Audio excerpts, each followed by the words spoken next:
Welcome back to the Alexander's Approach podcast. Welcome back. Oh, yeah. So, shout out to everyone who watched the last episode. Shout out to everyone that commented, everyone that added any type of commentary and things like that. Shout out to our brother Jamie for being on the episode. He added a lot of gems, a lot of good insight. A lot of mental health value. Yes, mental health. Continue to talk about it. Continue to keep that conversation going. Yeah, and a major shout out to Coffee, Hip Hop, and Mental Health. Yes. Chris, we appreciate you having us at your establishment for the Love Jones conversation. It was just really good to just see different perspectives on, the Love Jones movie, how we looked at it, in the past years ago compared to how we look at it now as adults. Definitely. While being in relationships or being married or having kids, all the above. So he had us on the panel. We discussed a lot. So all of that, the movie, just relationships, like our journey. And people came with some good insight and some good questions, right? They did. Yeah. And we realized that Nia Long, right? She was more toxic than, Actually, both of them were very toxic in Love Jones. That's true, but it never was talked about how Nina was toxic. Always talked about how Darius had his issues. I mean, she was foul for being engaged and coming back, and then I guess the situationship with him. But honestly, in the beginning of the movie, she told him that it's not the right time. Yeah. And he pursued her. And she was the reason both times they broke up. It was she was the reason. First time she had a whole different guy. When he pursued her. Listen, I need y'all to watch Love Jones. Please, if you have not watched Love Jones in a few years, it's a whole different viewpoint watching it now. Watching it through your lens now, and let me know what you think. Yeah. I think that Nina was toxic, but he's toxic for showing up to her house. For his friend, bogus, for giving him her address. Yeah, first of all, that's illegal. Let's be clear. She worked there. She went there to get an album or whatever, a CD, and she gave her homie the address on her check. And he just pulled up her crib. Today that'd be nuts to happen today. It was a lot of things in that movie that was foul, though. So that, and then even when she left, I need a break. I need to go back and handle some things. She went back to her fiance. And then he came back and ended up being with Darius' homie. Yeah, this guy. I mean, that situation, who you think was wrong? The friend or her? I mean, it's both wrong. But who's most wrong? Who's most wrong? Man. Well. Let's see what his bias is going. Come on. My first mind, I want to say Nina. But since Darius and, I can't think of his name in the movie. Bill Bellamy, I think since they was cool like that, he should at least let him know. He should have had a conversation before he just started talking to her. But I don't think they were cool like that. I feel like he was a hater though. He was one of those friends that's been a hater since the beginning of the movie when he did the dope poem. He did. Jones for Nina. Jones for Nina. Nina, yeah. Right away, his friend was like, it wasn't all that. So he been hating from the beginning. So you gotta watch out for people like that. You got to be on people. He was at the table the whole time. Snakes in the grass. What you call him? Judas. The Judas. Watch out for Judas. A lot of Judas out there. Yeah, it is. The whole time, when Darius was doing his poem, Bill Bellamy was at the table I don't gotta do a poem to get the ladies. He ain't clap for him but yeah. But again, they was both foul, but he might have been a little more foul. Another thing we don't know how long Darius and Nina were talking or dating in the beginning. Right, because movie time is not real time, so you don't really know. But regardless of what, if it was a month, if it was 2 months, if it was 8 months, who was wrong? Who was more wrong? Was it her or the friend? I don't know who's more wrong. It's both wrong. Stop it. I feel like it was both wrong. At the end of the day, they both wrong. But I mean, Who you think was more wrong? He was more wrong. Of course. That was his friend. Of course you'll say that. No, that was his friend. It's not like they hung out. They were spending time together at the little poetry place together, all that. So we'll let the people decide. Who y'all think? Who's more wrong with that situation? Was Nina? Was it Nina? Or the friend who was wrong? Or the friend, Bill Bellamy? Which one was? On top of that, where did hers come from? I actually kind of forgot about that until we watched it again recently. But they was riding around the hearse on dates, all that. Nah, you can't be pulling up with the friend in the hearse. That was hilarious. Yeah, you gotta watch out. Then he pulled up to some little kickback that was happening. He brought Nina with him, and Darius was there.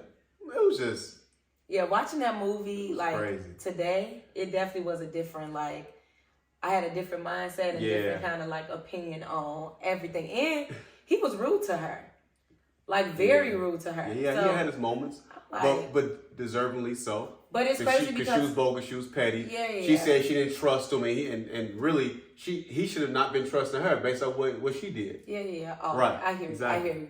But I feel like, for some reason, like we romanticized that movie so much back in the day. And it's crazy because I watched it later on in life. I don't think I even watched it until like close towards the end of high school or right after. Yeah. And I feel like that was like, ooh, Love Jones. Oh, I want that type of love. And like now watching it, it's like, why did we say that? Like that was not something that we should have aspired for, like when it comes to a relationship or a situationship. Like he was mean to her, she was foul to him. The friends were all wrong because they had a lot going on. But it's like, I mean, but look at what we had to compare it to. We had Minister Society, right? Poetic Justice, Boys in the Hood, Jason's Lyric. I mean, that was an official movie.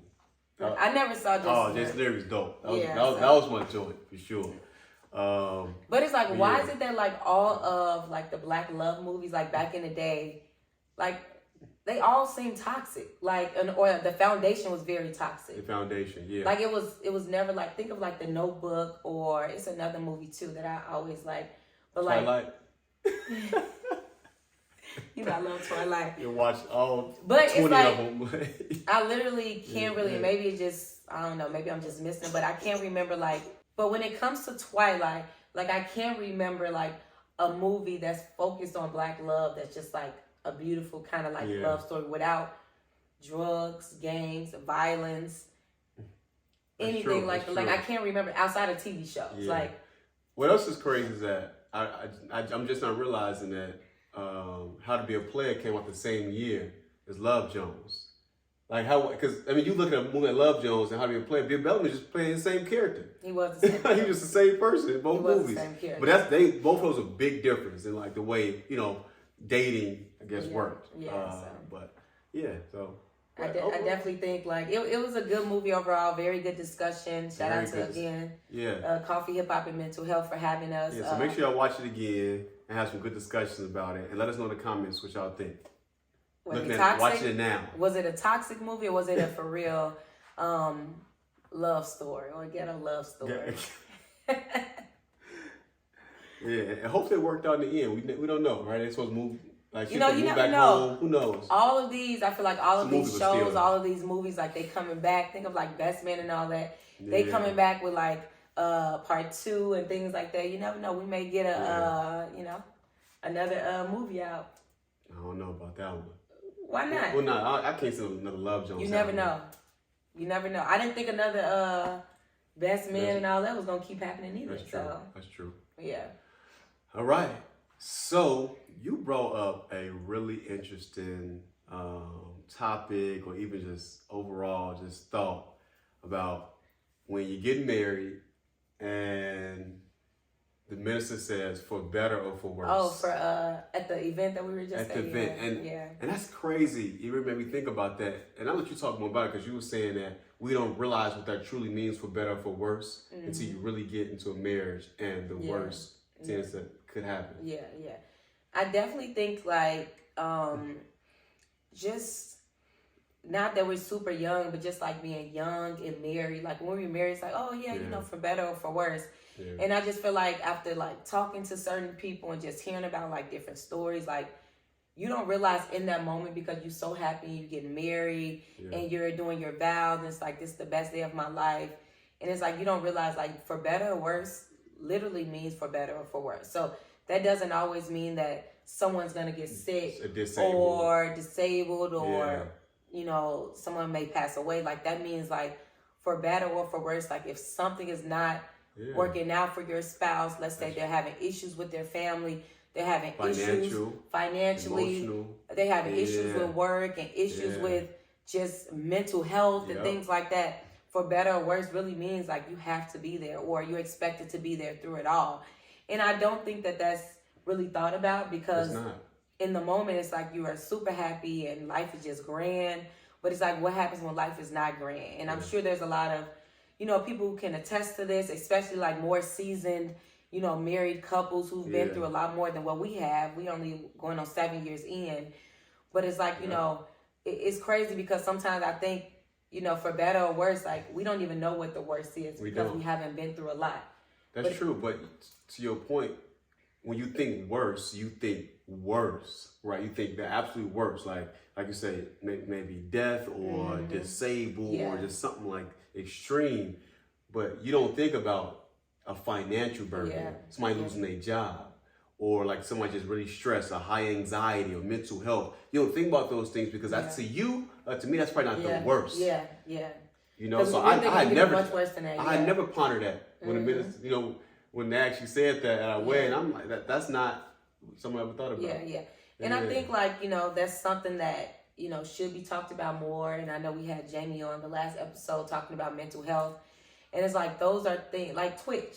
Like, think about Twitch. Like, I know we kind of brought that up briefly when we were talking. But it's like, you know, we have no idea, like, what someone is going through or what their mental is like.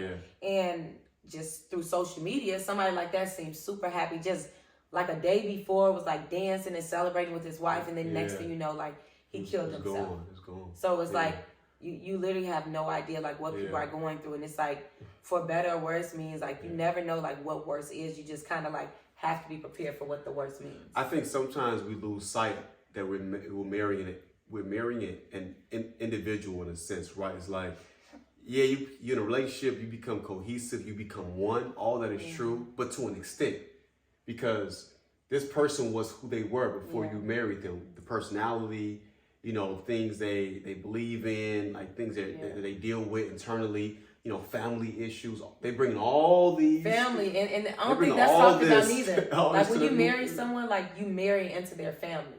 So it's like sometimes the family ish that they have going on becomes your family ish too. So it's like you're a part of all the drama, you're a part of the stressors, and especially if like you have a spouse who maybe someone in the family that does a lot or that's dependent on a lot. Now that means that you are part of that too. Right. And it's like that's something that's for better or for worse. And not technically worse, but it's like those are things that you have to take on, like when you say I do. And we're not always equipped to deal with the worst. Yeah. Like that's even not talked about. So when the worst happens for you or for me, do I have the capabilities? Do I have the bandwidth? Do I have the, you know, just the skill, whatever it takes to deal with that for you? The capacity, that's the word. Do I have that capacity to help you in those certain areas? Yeah. And when I don't, how do I?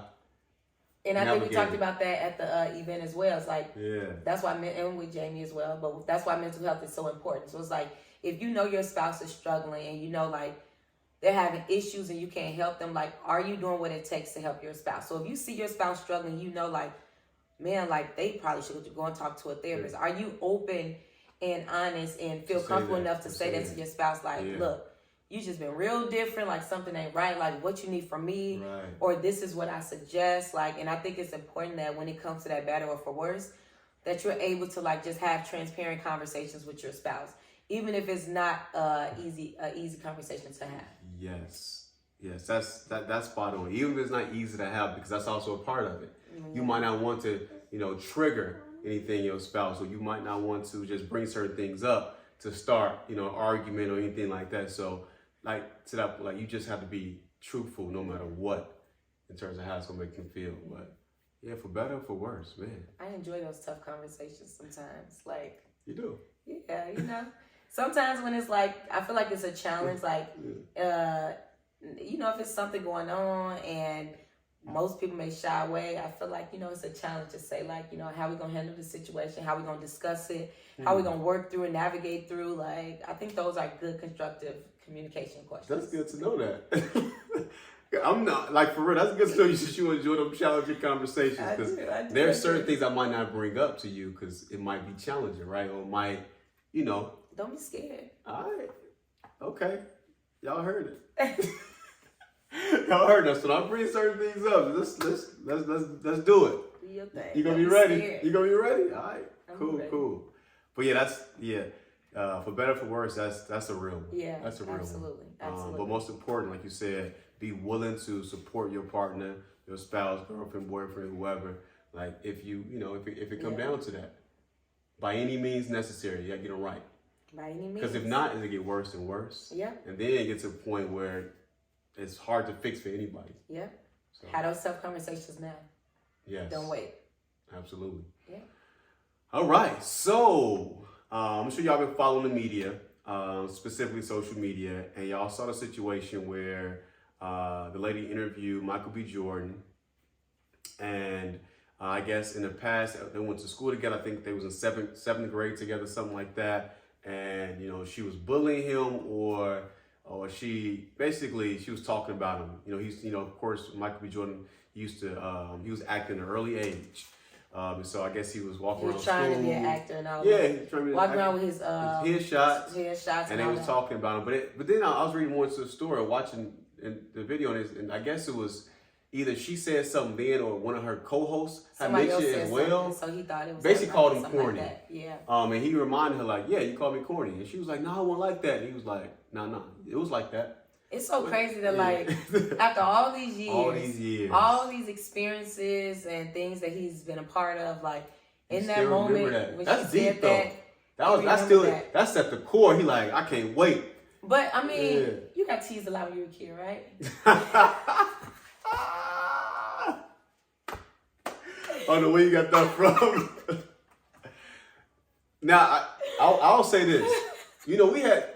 It was heating, it was roasting. Like that was a thing. That was a popular thing to do. Like that was a part of the culture. It was. That was black culture in schools. It is what it is. Some people liked it, some people didn't. Yeah. But I can't lie. I was on I was on that end. Oh, so you on the other side? Yeah, I was. I was the one that was heating. So it's but I got some people that come back later on I mean they might, but y'all used to talk about me. That's messed But I'm gonna say this though. It's like when it's coming to heating and roasting like that culture, it was never personal. If that makes sense, right? It was never like games. It was just fun. Like these days, it's personal. People take it personal. Yeah. Especially the ones that can't get back. They always get real mad. Them type of people always annoy me. You want to fight now, bro? You want to fight? I'm heating you and roasting. Now you ready? You real mad. It's like, but that was a part of what we did. Yeah. And so like for Michael B. Jordan, clearly he wasn't the type of person. Yeah. Right? You could tell he wasn't into that. Yeah. And so if people saying stuff about it, it probably wasn't just her. There probably a few people talking, saying but things about him. But she's the one that's interviewing him. She is. And call him corny, whatever she said. So do you think like he was like being like a little extra with bringing it up? Is it, or should that be something should just let go? No. I mean, think about it. Like you were a kid. She said he was walking around with like headshots and all that. They just talking about it because Michael Jordan, kids are cruel, right? So they probably gonna say like funny things and all that. But even if you are a star, it's not like he disrespected her or anything. He actually played it off and played it cool, like, oh yeah, I'm the corny kid, right? But I feel like... But he know he's Michael B. Jordan. Him saying that, he know that's going to get headlines. Like, he know that's going to be a big thing. Okay, well, she shouldn't have talked about him when he was a kid. See, I don't agree with that. But sometimes I feel like that hurt. You probably weren't teased as a kid. So that hurt can still... people heated me back. Like, I had moments. But I think it's a difference from, like, heating each other and, like, roasting each other opposed to, like, teasing a kid. And he just walking around with his headshot just trying to make it, and you tease him. I think that's very different. That's a good point. So I don't think it's anything wrong with him calling her out. I don't think so. I hope I didn't. It's nothing. I know. It's nothing wrong with him calling her out. Like, and, of course, she tried to, like, cover it up. And I think she did a great job with interviewing and just going right back to it, like, but he's killing it out here, and she went right into it. She did. Because I think anyone else, that probably would have took them back, like, and they could have gotten defensive, even with, cameras recording. Well, it's 7th grade. What, you 13? 12, 13? Yeah. Because in 8th grade, you 14? Oh, I remember 7th grade. You don't remember 7th grade? I mean, I do remember 7th grade. Do you remember people that... But I wouldn't... If somebody talked about me or, like, heated me in, I wouldn't sit them down and be like... I remember you talked about me in 7th grade. Like, everybody different. Everybody different. You don't know how bad they talked about him. I don't. But also, he probably had moments like, man, I finally made. I remember so many people that were teasing me, that weren't rooting for me. Yeah. And maybe this was his moment to say, you know what, in your face, like I made it. But you interviewing me in a red carpet about my movie. Exactly. Yeah. So it's like before you tease kids and all that, like you have to make sure that you need to make sure that you are being nice to kids. You never know where they're going to end up. You may be trying to interview them. You may be trying to get a job from them. And I always say that too. Like, you never know where life is going to, like, take you, where you may need somebody that you probably did wrong. So just do everyone like they're supposed to be done. Make sure you're nice and honest and genuine when it comes to treating people. Yeah, that was kind of crazy though.